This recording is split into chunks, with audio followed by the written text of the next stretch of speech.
ఈరోజు ఇక్కడ హాస్పిటల్లో ఒక యంగ్స్టర్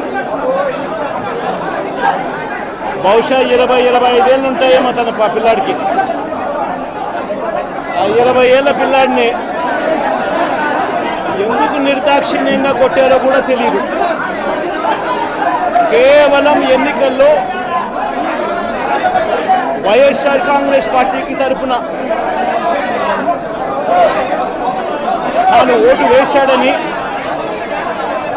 వైఎస్ఆర్ కాంగ్రెస్ పార్టీకి సంబంధించిన కుటుంబానికి చెందిన వ్యక్తిని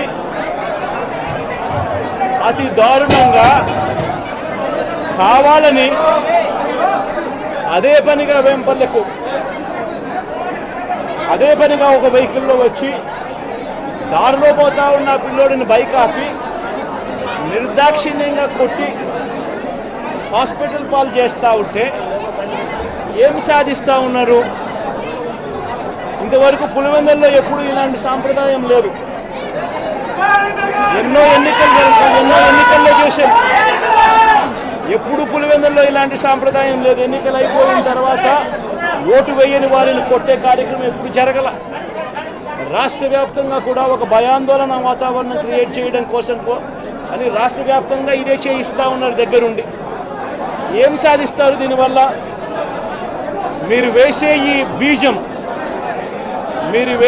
ఈ బీజం చేసే ఈ చెడు సాంప్రదాయం రేపొద్దున మళ్ళీ తెలుగుదేశం పార్టీ కార్యకర్తలకి చుట్టుకుంటుంది. చంద్రబాబు నాయుడు అనుకుంటా ఉన్నాడు తానేదో ఈ మాదిరిగా చేసి భయాందోళన క్రియేట్ చేసి వైఎస్ఆర్ కాంగ్రెస్ పార్టీకి ఓటు వేసిన వాళ్ళని కొట్టడం వల్ల ఒక తెలియని ఆనందం తనలో ఏదో పొందాలని చెప్పి అనుకుంటా ఉన్నాడు.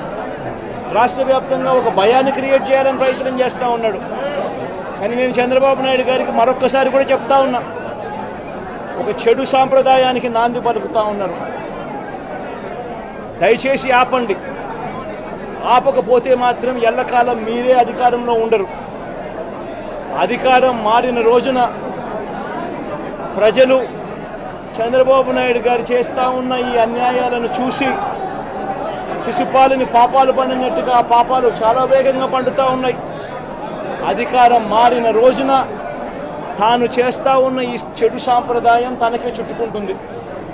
ఈరోజు దెబ్బలు తగిలినా దెబ్బలు తిన్నా ప్రతి ఒక్కరూ కూడా రేపొద్దున ఇదే మళ్ళీ అటువైపున చేసేదానికి మీరంతటి మీరే బీజం వేస్తూ ఉన్నారు.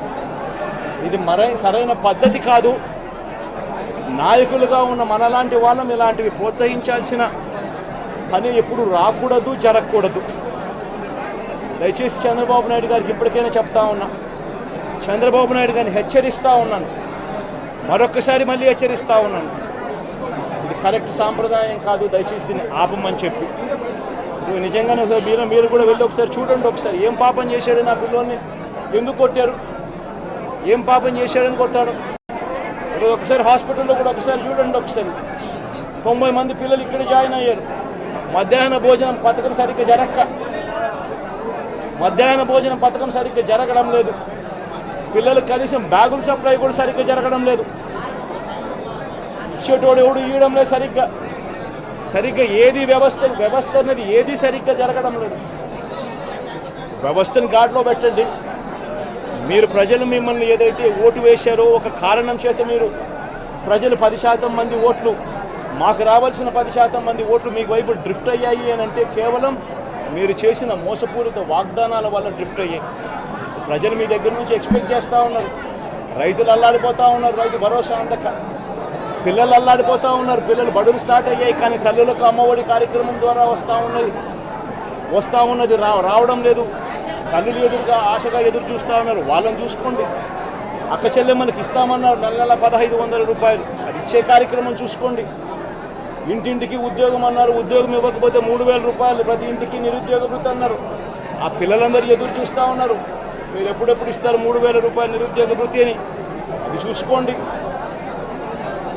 ఇటువంటి ఏవి కూడా మంచి కార్యక్రమాలు ఏవి కూడా చేయకుండా రాష్ట్ర వ్యాప్తంగా భయాందోళన మాత్రమే క్రియేట్ చేసే దుర్బుద్ధిని చేసే దుశ్చర్యను ఆపండి అని మరొకసారి హెచ్చరిస్తూ చెప్తా ఉన్నాం. శిశుపాలను పాపాలు పండినట్టుగా వేగంగా జరుగుతూ ఉన్నాయి. తన పాపాలు పండడం అన్నది కూడా తను మర్చిపోద్దని సందర్భంగా మరొకసారి చెప్తా ఉన్నాం.